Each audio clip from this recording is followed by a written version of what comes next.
당장 가져가요. 당신이 그렇게 알고 싶어 했던 거 다 들어있어요. 당신 남편이 마지막으로 숨긴 거니까. 여성이 가방을 던지면서 말했습니다. 그게 무슨 소리예요? 정은이 당황하며 물어봤습니다. 그 사람이 어떤 짓을 하고 다녔는지 당신은 진짜 몰랐죠? 기대해요. 당신은 절대 상상 못할 테니까. 안녕하세요. 인생의 향기입니다. 이야기를 시작하기 전에 구독과 좋아요, 알림 설정 부탁드립니다. 그럼 이어서 사연 들려드리겠습니다. 정은은 떨리는 손으로 낡은 검정색 가방을 바라봤습니다. 오후 4시 정은은 카페 앞치마를 벗으며 하루 일과를 마무리했습니다. 중학교 행정 보조직을 잃은 지 석 달째 동네 작은 카페에서 아르바이트를 하며 근근히 생계를 이어가고 있었죠. 46의 나이에 새로운 일을 배우는 것이 쉽지 않았지만 하은이 대학 진학을 앞두고 있는 상황에서 포기할 수는 없었습니다. 하은아, 엄마 왔어. 현관문을 열며 정은이 말했지만 집안은 조용했습니다. 아마 학원에 가 있을 시간이겠죠. 정은은 냉장고에서 찬물을 꺼내 마시며 거실을 둘러보았습니다. 깔끔하게 정리된 투룸 아파트는 이혼 후 새로 구한 보금자리였어요. 예전 집보다 훨씬 작았지만 둘만 살기에는 충분했습니다. 현우와 헤어진 지 벌써 3년이 지났네요. 처음에는 분노와 원망으로 가득했던 마음도 이제는 무덤덤해졌습니다. 하은이가 가끔씩 아빠 얘기를 꺼낼 때면 마음 한구석이 쓰라렸지만 시간이 약이라는 말이 맞는 것 같았어요.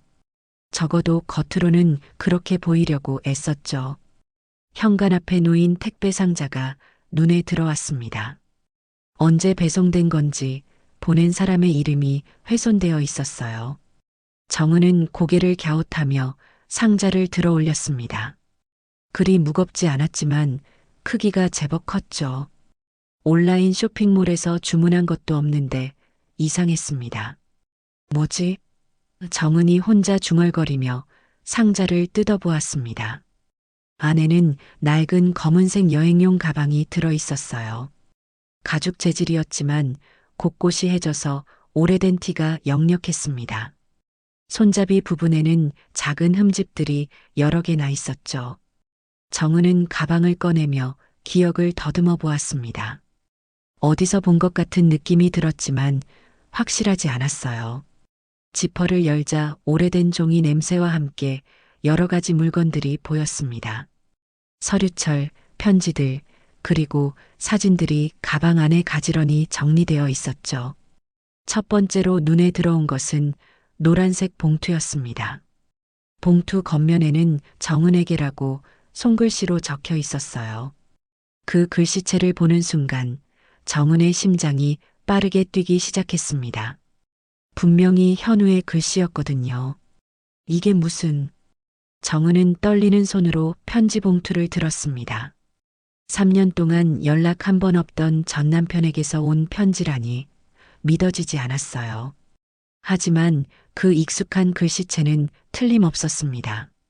현우는 항상 또박또박한 글씨를 썼고 정은은 그 글씨를 한때 너무나 사랑했었죠. 편지를 열어야 할지 망설여졌습니다. 이미 끝난 관계, 다시 돌아갈 수 없는 과거인데 굳이 상처를 헤집을 필요가 있을까 싶었어요. 하지만 호기심이 더 컸습니다. 도대체 현우가 무슨 말을 하려는 건지, 왜 이제야 이런 가방을 보낸 건지 궁금했죠. 정은은 깊은 숨을 들이쉬며 봉투를 뜯었습니다. 안에서 2장의 편지지가 나왔어요. 현우의 글씨로 빼곡히 적혀 있었죠. 첫 번째 줄을 읽는 순간 정은의 손이 떨리기 시작했습니다. 정은아, 그때 내가 왜 그런 선택을 했는지 이제는 말할 수 있을 것 같아. 편지는 이렇게 시작됐습니다. 정은은 거실 소파에 앉아 계속 읽어내려갔어요. 내가 날 미워하는 마음도 이해가 안 된다는 마음도 모두 알고 있어. 하지만 그때는 정말 달리 방법이 없었다고 생각했어. 편지 내용은 정은이 예상했던 것과 전혀 달랐습니다. 사과의 말도 복귀를 바라는 내용도 아니었어요. 오히려 더 큰 비밀이 있다는 듯한 암시들로 가득했죠. 가방 안에 들어있는 모든 것들을 천천히 봐줬으면 좋겠어. 순서대로 봐야 해. 그래야 내가 이해할 수 있을 거야. 정은은 편지를 내려놓고 다시 가방을 들여다보았습니다. 서류철이 몇 개 보였고 사진첩도 하나 있었어요. 그리고 작은 봉투들이 여러 개 있었는데 각각의 번호가 적혀 있었습니다. 1번부터 7번까지요. 먼저 사진첩을 꺼내 펼쳐보았습니다. 결혼 초기의 사진들이 가득했어요. 신혼여행 때 찍은 사진, 하은이가 태어났을 때의 사진, 가족여행 사진들. 보고 있으니 가슴 한구석이 시큰해졌습니다. 그때는 정말 행복했었거든요. 현우도 정은 자신도 웃음이 끊이지 않았던 시절이었죠. 하지만 사진첩 뒤쪽으로 갈수록 표정들이 어둠침침해졌습니다. 현우의 얼굴에는 피로감이 역력했고 정은도 억지로 웃고 있는 것처럼 보였어요. 특히 이혼하기 1년 전쯤 찍은 사진들은 두 사람 모두 행복해 보이지 않았습니다. 첫 번째 봉투를 열어보았습니다. 안에는 병원 진료 기록이 들어 있었어요. 서울대병원이라고 적혀 있었고 환자명은 현우였습니다. 진료 날짜를 보니 3년 반 전, 즉 이혼하기 반년 전이었죠. 정은은 그 기록을 자세히 읽어보았습니다. 위암 의심, 추가 검사 필요. 정은의 눈이 커졌습니다. 현우가 암 검사를 받았다고요? 그런 얘기는 한 번도 들어본 적이 없었어요. 아니, 정확히 말하면 현우가 한 번도 말한 적이 없었죠. 그 시기 현우는 회사 일이 바쁘다며 자주 밤늦게 들어왔고 주말에도 나가는 일이 많았습니다. 정은은 기록을 더 자세히 살펴보았습니다. 조직검사, CT 촬영, 혈액검사, 여러 가지 검사를 받았던 흔적들이 보였어요. 그리고 마지막 페이지에는 확정 진단서가 있었습니다. 위암 3기 판정. 이게 뭐야? 정은이 중얼거렸습니다. 현우가 암에 걸렸다고? 그것도 3기라니. 정은은 의료 지식이 많지 않았지만 3기면 꽤 진행된 상태라는 걸 알고 있었어요. 손이 떨려서 서류를 제대로 잡기 힘들었습니다. 이어서 두 번째 봉투를 열어보았습니다. 안에는 병원비 영수증들이 가득했어요. 수술비, 항암 치료비, 입원비. 금액들을 보니 어마어마했습니다. 한 달에 몇백만 원씩 1년 동안 치료받은 비용이 수천만 원에 달했죠. 정은은 머리가 어지러워지는 것을 느꼈습니다. 그 시절 현우가 왜 그렇게 예민해졌는지, 왜 돈 얘기만 나오면 화를 냈는지 이제야 이해가 되기 시작했어요. 집안 형편이 넉넉하지 않았는데 이런 큰 병원비를 감당하려면 정은은 세 번째 봉투를 열었습니다. 안에는 현우가 다니던 건설회사 사직서와 함께 여러 장의 계약서가 들어 있었어요. 계약서 내용을 읽어보니 개인 대출, 카드론, 심지어 사채까지. 현우가 이렇게 많은 빚을 졌다는 사실에 정은은 충격을 받았습니다. 도대체 왜 나한테 말하지 않았을까? 정은이 속으로 중얼거렸습니다. 그때를 떠올려 보니 현우는 점점 말수가 줄어들었고 집에서도 혼자 있는 시간이 많아졌어요. 정은이 뭔가 물어보려 하면 회사 일 때문이야 라고만 했죠. 정은도 눈치 없이 계속 묻지는 못했고 그렇게 둘 사이의 거리는 점점 멀어졌던 것 같습니다. 네 번째 봉투에는 더 충격적인 내용이 담겨 있었습니다. 현우가 회사 자금을 유용했다는 내용의 고발장이었어요. 금액은 2천만 원. 정은은 손으로 입을 막았습니다. 현우가 횡령을 했다고요? 그렇게 원칙적이고 바른 사람이었는데. 고발장 뒤에는 현우가 직접 쓴 것으로 보이는 메모가 있었습니다. 치료비가 너무 많이 들어간다. 정은이와 하은이한테 짐이 되고 싶지 않다. 회사 돈을 잠깐 빌려 쓰고 나중에 갚으려고 했는데 들켜버렸다. 감옥에 갈 수도 있다고 한다. 정은의 눈에서 눈물이 흘러내렸습니다. 현우가 왜 그렇게 힘들어했는지, 왜 밤마다 혼자 술을 마시며 한숨을 쉬었는지 이제야 알겠더라고요. 모든 걸 혼자 감당하려다가 결국 잘못된 선택을 하게 된 거였습니다. 5번째 봉투를 열자 더욱 가슴 아픈 내용이 나왔어요. 현우가 정은에게 이혼을 요구하기 전에 써둔 편지 초안들이었습니다. 찢어지고 구겨진 종이들을 펼쳐보니 현우의 고민이 그대로 담겨 있었죠. 정은아, 미안하다. 나 때문에 내가 고생하게 될 것 같아서 차라리 헤어지는 게 낫겠다. 하은이한테도 아빠가 범죄자라는 말을 들려주고 싶지 않다. 너희들만이라도 평범하게 살았으면 좋겠다. 수십 번을 다시 썼을 것 같은 편지 초안들을 보며 정은은 계속 울었습니다. 그때 현우가 이혼을 요구했을 때 정은은 다른 여자가 생겼다고 생각했거든요. 갑자기 차갑게 돌변한 현우를 이해할 수 없었고 서로 상처 주는 말들만 주고받다가 결국 헤어지게 되었죠. 하지만 진실은 전혀 달랐습니다. 현우는 자신의 병과 범죄 사실로 인해 가족들이 피해를 입는 것을 막고 싶었던 거예요. 그래서 일부러 냉정하게 굴며 정은이 자신을 미워하도록 만들었던 것 같았습니다. 6번째 봉투에는 하은이 관련 서류들이 들어 있었어요. 학교 성적표, 상장들, 그리고 정은이 본 적 없는 통장 사본이 있었습니다. 하은이 명의로 되어 있는데 매월 일정 금액이 입금되어 있었어요. 입금 자명은 사랑하는 하은으로 되어 있었죠. 이게 뭐지? 정은은 통장 내역을 자세히 살펴보았습니다. 이혼한 후부터 지금까지 3년 동안 꾸준히 돈이 들어와 있었어요. 한 달에 50만 원씩. 정은은 이런 통장이 있는지도 몰랐거든요. 통장 사본 뒤에는 작은 쪽지가 붙어 있었습니다. 하은이 교육비로 써달라고 부탁했어. 유라가 대신 관리해주고 있어. 유라. 정은은 그 이름을 들어본 적이 있었지만 정확히 누구인지 기억나지 않았어요. 유라는 이 상황을 알고 있었던 걸까요? 알고 있었다면 왜 말하지 않았을까요? 정은의 궁금증은 더욱 더 커져만 갔어요. 7번째 봉투는 가장 두꺼웠습니다. 안에는 현우가 병원에서 찍은 사진들과 함께 치료 과정을 기록한 일기장이 들어 있었어요. 일기장을 펼쳐보니 현우의 솔직한 심경이 그대로 드러나 있었습니다. 오늘 항암 치료 5번째. 너무 아프다. 정은이한테 너무 말하고 싶지만 차마 못하겠다. 하은이가 아빠 왜 요즘 안 오냐고 물어본다고 정은이가 화내며 전화했다. 정말 가슴이 찢어질 것 같다. 유라가 고맙게도 오늘도 병문안을 왔다. 유라만 내 진짜 상황을 알고 있다.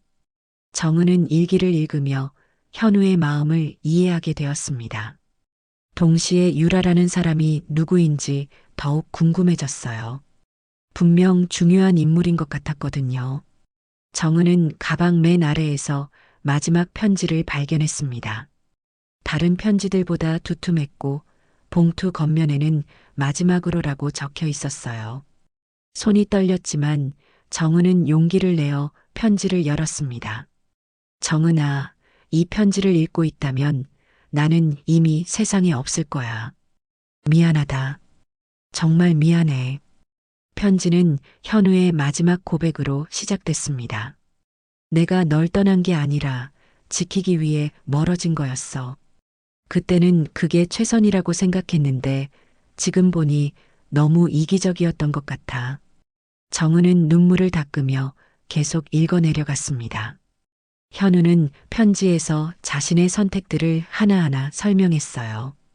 암 진단을 받고 나서 어떤 심정이었는지, 왜 치료비를 마련하기 위해 그런 일을 저질렀는지, 그리고 왜 가족들에게 진실을 말하지 않았는지. 처음에는 수술하면 나을 줄 알았어. 그래서 잠깐 돈을 빌려 쓰고 건강해지면 갚으려고 했는데 병이 생각보다 심각했어. 3기라고 하더라고. 생존 확률이 높지 않다고 했어. 정은은 현우의 절망감이 그대로 전해지는 것을 느꼈습니다. 그때부터 모든 게 꼬이기 시작했어.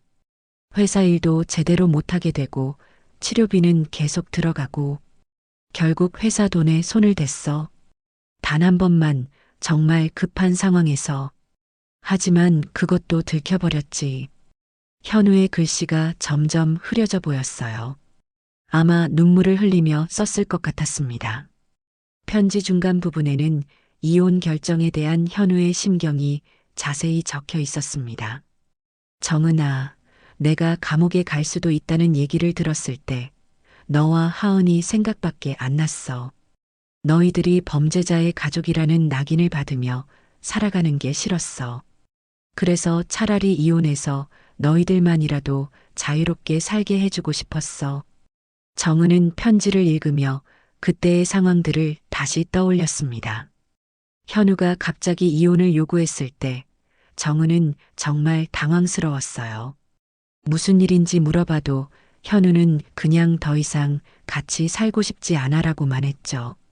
그 말이 얼마나 상처였는지. 사실 말이야, 너를 미워하게 만드는 게 제일 힘들었어. 일부러 차갑게 굴고 상처 주는 말도 했지.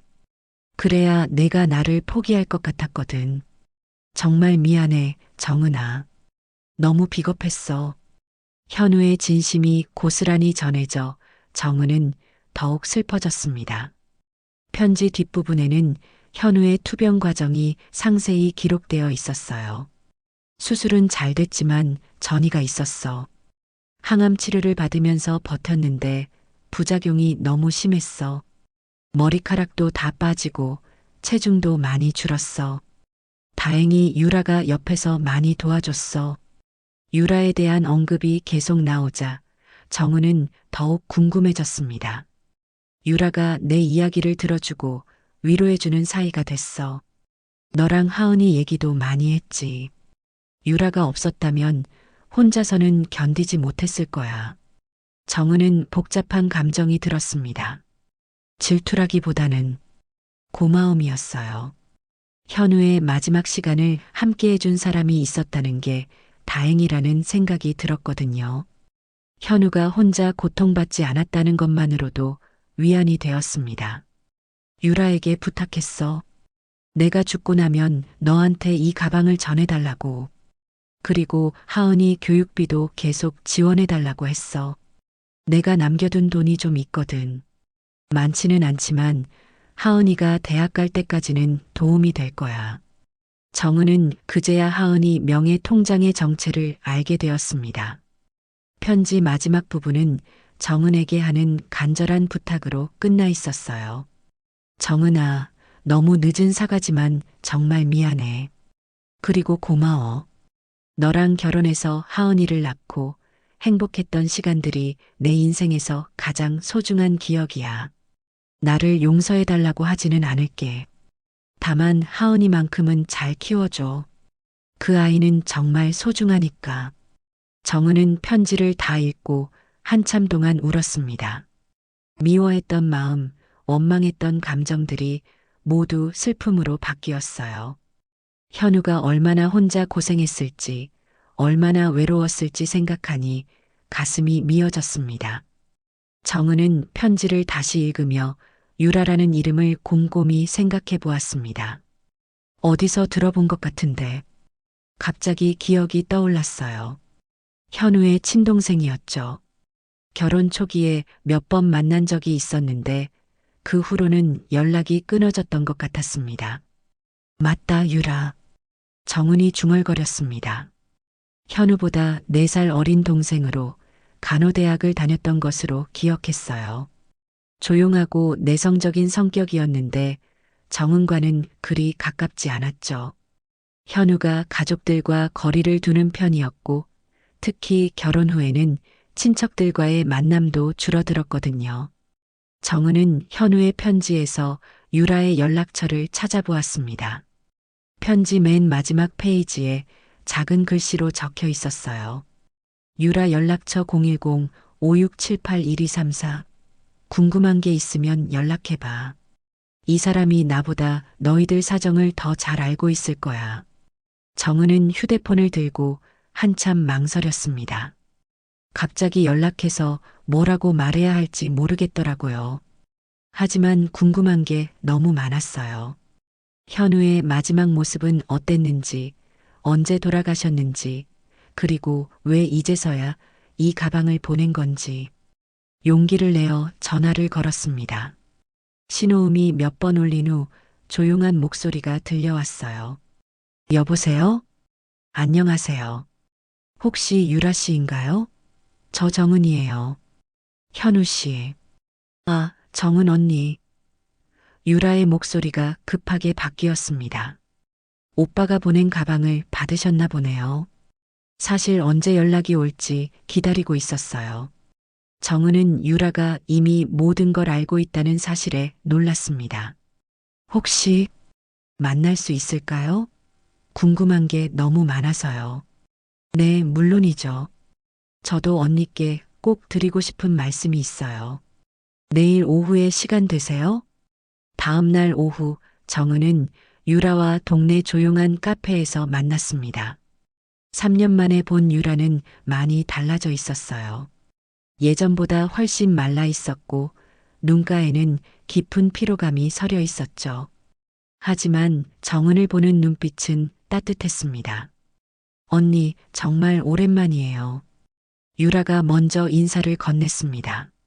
오빠 이야기 많이 놀라셨죠? 정은은 고개를 끄덕였습니다. 정말 아무것도 몰랐어요. 현우가 그렇게 아픈 줄도, 그런 일들을 겪고 있었던 줄도, 오빠가 언니한테 말하지 말라고 했어요. 끝까지요. 유라의 목소리가 조금 떨렸습니다. 저도 중간에 몇 번 말씀드리려고 했는데 오빠가 너무 싫어해서. 유라는 천천히 그동안의 이야기를 들려주었습니다. 현우가 처음 병원에 왔을 때부터 마지막 순간까지의 모든 것을요. 처음에는 그냥 환자와 간병인 관계였어요. 그런데 오빠가 워낙 혼자 끙끙 앓고 있는 걸 보니까 안쓰러워서. 현우가 많이 힘들어했나요? 정은이 조심스럽게 물었습니다. 정말 많이요. 유라가 눈시울을 붉혔습니다. 특히 언니랑 하은이 생각할 때마다. 항암 치료 받으면서도 계속 내가 정은이한테 짐만 되고 있다고 하셨어요. 차라리 깨끗하게 정리하는 게 낫겠다고. 정은은 가슴이 아팠습니다. 현우가 그렇게 자책하고 있었다니. 그럼 언제부터 현우를 돌봐주신 거예요? 이혼하시기 반년 전부터요. 처음 진단받고 수술할 때부터 함께 했어요. 유라가 차를 한 모금 마시며 말했습니다. 오빠가 저한테만은 솔직하게 말씀하시더라고요. 언니한테 어떻게 말할지 모르겠다고, 하은이한테는 어떻게 설명할지 모르겠다고. 유라는 현우가 이혼을 결심하게 된 과정도 자세히 설명해 주었어요. 회사에서 횡령건으로 고발당할 위기에 처했을 때 현우가 얼마나 절망했는지, 오빠가 감옥에 가게 되면 정은이와 하은이가 어떻게 살아갈까 하면서 며칠 밤을 못 주무셨어요. 그래서 결국 이혼을 결심하신 거죠. 그래서 유라 씨가 하은이 교육비를. 정은이 물었습니다. 네, 오빠가 마지막에 저한테 부탁하셨어요. 자신이 모아둔 돈으로 하은이 대학 갈 때까지는 도와달라고. 유라가 고개를 숙였습니다. 사실 더 일찍 연락드리고 싶었는데 오빠가 돌아가시고 나서 정신이 없었어요. 장례식 준비하고 정리할 일들도 많았고. 정은은 깜짝 놀랐습니다. 장례식은 언제였나요? 3달 전이요. 조용히 치렀어요. 오빠가 사람들한테 패 끼치고 싶지 않다고 해서. 유라의 목소리가 더욱 작아졌습니다. 정은은 현우가 돌아가신 지 벌써 3달이나 됐다는 사실에 충격을 받았습니다. 자신은 아무것도 모른 채 평범한 일상을 보내고 있었는데 정은이는 너무 허탈했고 이 세상에 현우가 없다는 사실이 도무지 믿겨지지 않았습니다. 정은은 유라와의 대화를 마치고 집으로 돌아오는 길이 무거웠습니다. 현우가 돌아가신 지 석 달이나 지났다는 사실, 그리고 자신이 그 사실을 전혀 몰랐다는 것이 마음을 짓눌렀어요. 아무리 이혼했다고 해도 한때 사랑했던 사람이고 하은이 아버지인데, 집에 들어서니 하은이가 책상에 앉아 공부하고 있었습니다. 17살의 딸은 엄마가 우울해 보인다는 것을 금세 눈치챘어요. 엄마, 무슨 일 있어? 하은이가 걱정스러운 표정으로 물었습니다. 정은은 어떻게 말해야 할지 망설여졌습니다. 아버지가 돌아가셨다는 사실을 어떻게 전해야 할까요? 그것도 이렇게 뒤늦게. 하은아, 잠깐 이리 와봐. 엄마가 할 말이 있어. 하은이는 펜을 내려놓고 엄마 옆에 앉았습니다. 정은은 깊은 숨을 들이쉬고 천천히 입을 열었어요. 하은아, 아빠 얘기인데. 아빠요? 하은이의 눈이 커졌습니다. 오랫동안 아버지 얘기를 피해왔던 엄마가 갑자기 왜 그런 말을 하는지 궁금했어요. 정은은 가방에서 현우의 편지 중 하나를 꺼냈습니다. 하은이에게 쓴 편지였어요. 아빠가 너한테 편지를 남겼어. 아빠가 그동안 많이 아프셨었나 봐. 뭐라고요? 하은이가 편지를 읽으며 믿을 수 없다는 표정을 지었습니다. 아빠가 돌아가셨다고요? 언제요? 석 달 전이야. 엄마도 오늘에서야 알게 됐어. 정은의 목소리가 떨렸습니다. 아빠가 암에 걸리셨었나 봐. 우리한테는 말하지 않으시고. 하은이는 한동안 말을 하지 못했습니다. 그러더니 갑자기 눈물을 흘리기 시작했어요. 그럼 아빠를 마지막으로 본 게 3년 전이라는 거예요? 그때 헤어질 때가 정말 마지막이었다고요? 정은도 함께 울었습니다. 미안해, 하은아. 엄마도 몰랐어. 정말 몰랐어. 하은이는 아버지의 편지를 받아들고 떨리는 손으로 읽기 시작했습니다. 하은아, 아빠의 소중한 딸. 아빠가 이 편지를 쓰는 건 너한테 작별 인사를 하려는 거야. 미안하다. 좋은 아빠가 되어주지 못해서. 편지를 읽는 하은이의 눈에서 눈물이 끊임없이 흘러내렸어요. 현우는 편지에서 하은이에게 자신이 왜 떠나야 했는지, 얼마나 사랑하는지를 진심으로 전하고 있었습니다. 아빠는 너희들이 떳떳하게 살아갔으면 했어. 범죄자의 가족이라는 낙인을 받지 않고. 하은이가 편지를 다 읽고 나서 정은에게 물었습니다. 엄마, 그럼 그동안 우리 교육비 보내준 것도 아빠였어요? 정은은 고개를 끄덕였습니다. 그래, 아빠가 유라 이모에게 부탁해서 너 대학 갈 때까지 도와달라고 했대. 아빠가. 하은이가 흐느꼈습니다. 아빠가 우리를 버렸다고 생각했는데 사실은 우리를 지키려고 그랬던 거네요. 정은은 딸을 안아주며 함께 울었습니다. 모녀는 오랫동안 서로를 위로하며 현우를 그리워했어요. 그동안 쌓인 오해와 원망이 모두 슬픔으로 바뀌었습니다. 한참 후 하은이가 조용히 물었습니다. 엄마, 그 가방에 다른 것도 있어요? 정은은 기억났다는 듯이 가방을 다시 열어보았습니다. 맨 아래쪽에 아직 열어보지 않은 봉투가 하나 더 있었어요. 크기가 꽤 컸고 겉면에는 가장 중요한 것이라고 적혀 있었습니다. 정은은 조심스럽게 봉투를 열었습니다. 안에는 법무사 사무실 서류가 들어 있었어요. 제목을 보니 친권 포기 및 입양 동의서였습니다. 그리고 그 서류에는 하은이의 이름이 적혀 있었죠. 이게 뭐야? 정은이 중얼거리며 서류를 자세히 읽어보았습니다. 현우가 하은이에 대한 친권을 포기하고 다른 가정에 입양 보내는 것에 동의한다는 내용이었어요. 하지만 서류는 완성되지 않은 상태였습니다. 현우의 서명은 없었거든요. 하은이가 엄마 어깨 너머로 서류를 보더니 충격받은 표정을 지었습니다.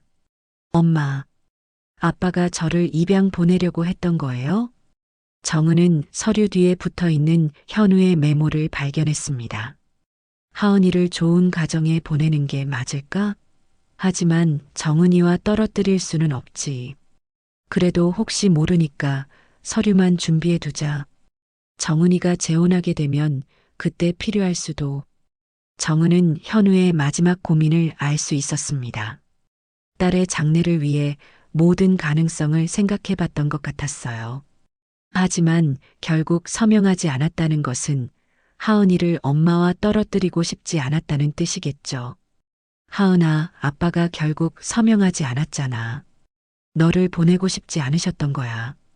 정은이 딸을 다독였습니다. 하은이는 복잡한 표정으로 서류를 바라보았습니다. 아빠가 정말 많은 생각을 하셨구나. 그날 밤 모녀는 엉엉 울며 현우가 남긴 모든 것들을 함께 정리하며 서로 오해를 풀며 이야기를 나누었습니다. 오해와 상처로 얼룩졌던 과거가 조금씩 이해로 바뀌어 갔어요. 정은은 며칠 동안 현우의 이야기를 곱씹어 보았습니다. 유라에게서 들은 말들, 편지 속의 진심들, 그리고 그동안 모르고 지냈던 진실들이 머릿속을 복잡하게 만들었어요. 무엇보다 현우를 제대로 떠나보내지 못했다는 생각에 마음이 무거웠습니다. 유라 씨, 혹시 무덤이 어디에 안치되어 있는지 알 수 있을까요? 정은이 유라에게 전화를 걸어 조심스럽게 물었습니다. 네, 언니.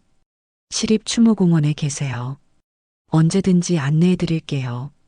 유라의 목소리에는 이해하는 마음이 담겨 있었어요.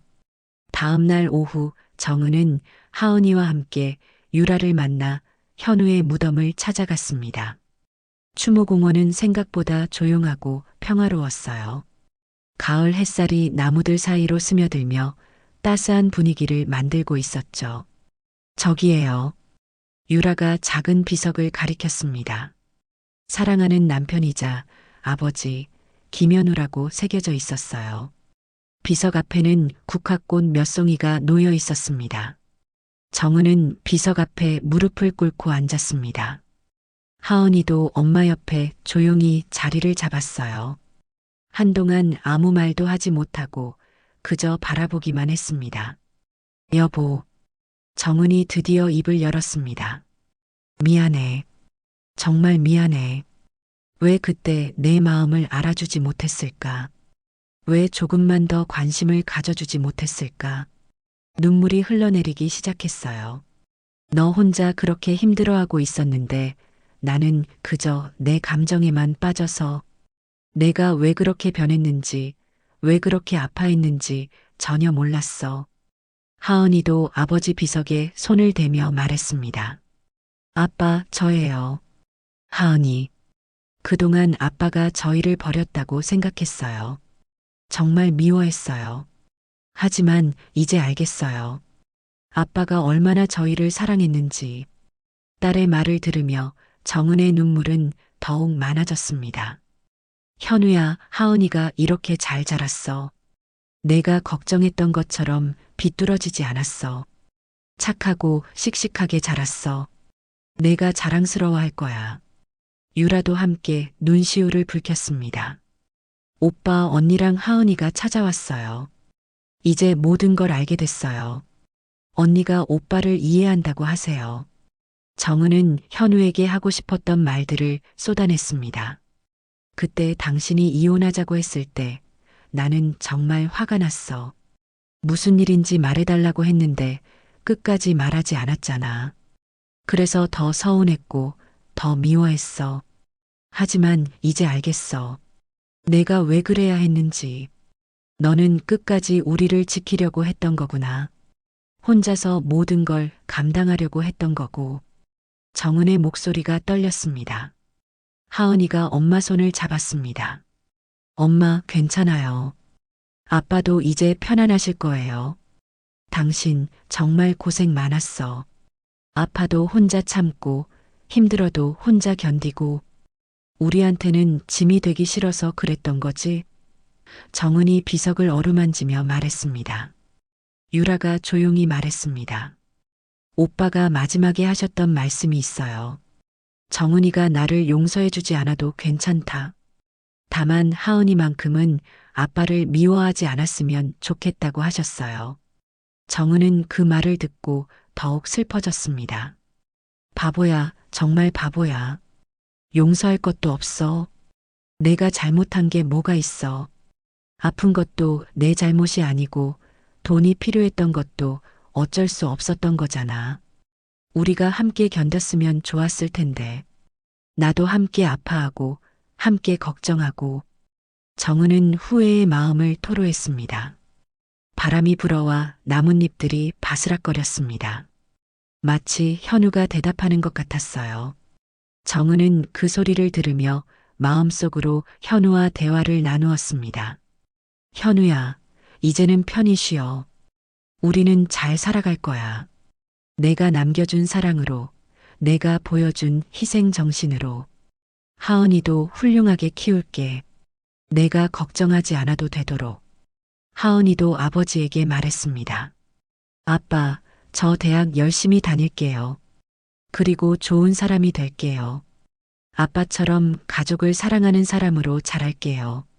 해가 저물어가며 추모공원에는 황금빛 노을이 깔렸습니다. 정은과 하은이는 현우에게 마지막 인사를 하고 일어났어요. 마음은 여전히 아팠지만 그동안 가슴에 맺혔던 응어리가 조금은 풀린 것 같았습니다. 언니, 오빠가 정말 편안해 하실 것 같아요. 유라가 따뜻하게 말했습니다. 오빠가 제일 바랐던 게 언니와 하은이가 자신을 이해해 주는 거였거든요. 정은은 고개를 끄덕였습니다. 고마워요, 유라 씨. 현우 곁에 있어줘서, 혼자 아프지 않게 해줘서. 집으로 돌아가는 길, 정은과 하은이는 많은 대화를 나누었습니다. 아버지에 대한 새로운 이해, 그리고 앞으로의 다짐들을. 둘 다 현우를 보내줄 준비가 되었다는 것을 느꼈어요. 한 달 후, 정은은 하은이와 함께 작은 여행 가방을 챙기고 있었습니다. 유라가 알려준 곳이 있었어요. 현우가 마지막에 정은과 하은이를 위해 마련해둔 작은 별장이었죠. 바닷가 근처에 있다고 했는데 현우가 치료받으면서 가끔 휴식을 취하던 곳이라고 했습니다. 엄마, 정말 아빠가 우리를 위해 그런 곳까지 준비해 두셨던 거예요? 하은이가 신기해하며 물었습니다. 그런가 봐. 유라 이모 말로는 아빠가 언젠가 정은이와 하은이가 마음을 정리할 수 있는 곳이 필요할 것 같다고 하셨대. 정은이 답하며 마지막 짐을 가방에 넣었습니다. 차를 타고 2시간 정도 달려 도착한 곳은 작지만 아늑한 펜션이었어요. 바다가 바로 보이는 언덕 위에 자리 잡고 있었죠. 현우가 어떻게 이런 곳을 찾았을까 싶을 정도로 조용하고 평화로운 곳이었습니다. 와, 정말 예쁘다. 하은이가 감탄했습니다. 아빠가 여기서 쉬셨던 거구나. 펜션 안으로 들어가니 현우의 흔적들이 곳곳에 남아 있었어요. 책상 위에는 그가 읽었던 책들이 정리되어 있었고 벽에는 정은과 하은이 사진이 걸려 있었죠. 마치 현우가 여전히 이곳에 살고 있는 것 같은 느낌이 들었습니다. 엄마, 여기 봐요. 하은이가 침실 서랍에서 무언가를 발견했습니다. 작은 상자였는데 안에는 현우가 정은에게 처음 선물했던 목걸이가 들어 있었어요. 결혼 10주년 기념으로 준 것이었죠. 정은은 그 목걸이를 보며 눈시울이 뜨거워졌습니다. 이걸 왜 여기에 두었을까? 상자 아래에는 작은 쪽지가 있었습니다. 언젠가 정은이가 이곳에 오게 되면 이걸 다시 차고 싶어 할까? 아니면 너무 아플까? 잘 모르겠다. 하지만 우리가 행복했던 시절의 증거로 남겨둔다. 정은은 목걸이를 손에 들고 한참을 바라보았어요. 그리고 조심스럽게 목에 걸었습니다. 오랜만에 착용하는 목걸이가 낯설지만 따뜻하게 느껴졌죠. 저녁이 되어 모녀는 바닷가로 산책을 나갔습니다. 파도 소리가 마음을 차분하게 만들었어요. 하은이가 조개 껍질을 주우며 말했습니다. 엄마, 이제 아빠를 조금 이해할 수 있을 것 같아요. 그래. 정은이 딸의 손을 잡으며 물었습니다. 네. 아빠가 왜 그런 선택을 했는지, 가족을 지키려고 했던 거잖아요. 비록 방법은 좀 서툴렀지만요. 하은이의 목소리에는 성숙함이 느껴졌습니다. 정은도 고개를 끄덕였어요. 그래, 아빠는 정말 우리를 사랑했어. 표현이 서투르고 소통이 부족했을 뿐이지. 엄마도 이제 아빠를 용서하실 수 있어요? 하은이가 조심스럽게 물었습니다. 용서라는 말보다는 이해한다고 하는 게 맞는 것 같아. 아빠가 왜 그래야 했는지, 얼마나 힘들었는지 이제는 알겠어. 정은이 바다를 바라보며 답했습니다. 밤이 깊어갈 무렵 정은은 혼자 펜션 앞 테라스에 나와 앉았습니다. 별이 유난히 많이 보이는 밤이었어요. 가방에서 현우의 마지막 편지를 꺼내 다시 읽어보았습니다. 정은아, 널 만나 행복했고 언젠가 이 진실이 널 아프게 하더라도 후회는 없어. 편지의 마지막 문장이었죠. 다만 한 가지 부탁이 있다면 너무 오래 슬퍼하지는 말아줘. 넌 충분히 행복할 자격이 있는 사람이니까. 정은은 편지를 가슴에 품고 깊은 숨을 쉬었습니다. 현우가 바라는 것이 무엇인지 이제는 알겠더라고요. 자신과 하은이가 과거에 얽매이지 않고 앞으로 나아가는 것이겠죠. 여보, 고마워. 정말 고마워. 하은이랑 나 항상 하늘에서 지켜봐줘. 정은이 별을 보며 중얼거렸습니다. 오빠가 남겨준 사랑으로 우리는 잘 살아갈게. 하은이도 훌륭하게 키울 거고 나도 다시 행복해질 거야. 다음 날 아침 정은과 하은이는 함께 일찍 일어나 해돋이를 보았습니다. 바다 위로 떠오르는 태양이 새로운 시작을 알리는 것 같았어요. 엄마, 우리 이제 어떻게 살아갈 거예요? 하은이가 물었습니다. 글쎄, 하은이는 대학 준비 열심히 하고 엄마는 좀 더 안정된 일자리를 찾아봐야겠지. 그리고 정은이 잠시 멈춤했습니다. 아빠가 우리를 위해 남겨놓으신 것들을 소중히 여기면서 살아야겠어. 하은이가 엄마 어깨에 기대며 말했습니다. 저도 열심히 살아서 아빠를 자랑스럽게 해드릴 거예요. 그래, 우리 함께 잘 살아보자. 정은이 딸을 안으며 다짐했습니다. 펜션을 떠나기 전 정은은 현우가 자주 앉았을 것 같은 의자에 작은 편지를 놓아두었어요. 당신, 이제는 편히 쉬어. 우리는 당신이 보여준 사랑을 기억하며 열심히 살아갈 거야. 사랑해. 집으로 돌아가는 차 안에서 정은은 새로운 계획들을 세웠습니다. 하은이 대학 진학 준비, 자신의 경력 개발, 그리고 현우의 기억을 소중히 간직하면서도 앞으로 나아가는 방법들. 마침내 길고 아픈 진실의 여행이 끝났습니다. 정은과 하은이에게는 새로운 출발점이 기다리고 있었어요. 현우의 사랑이 남긴 상처와 치유, 그리고 그것이 가져다준 성장을 안고서 말이죠.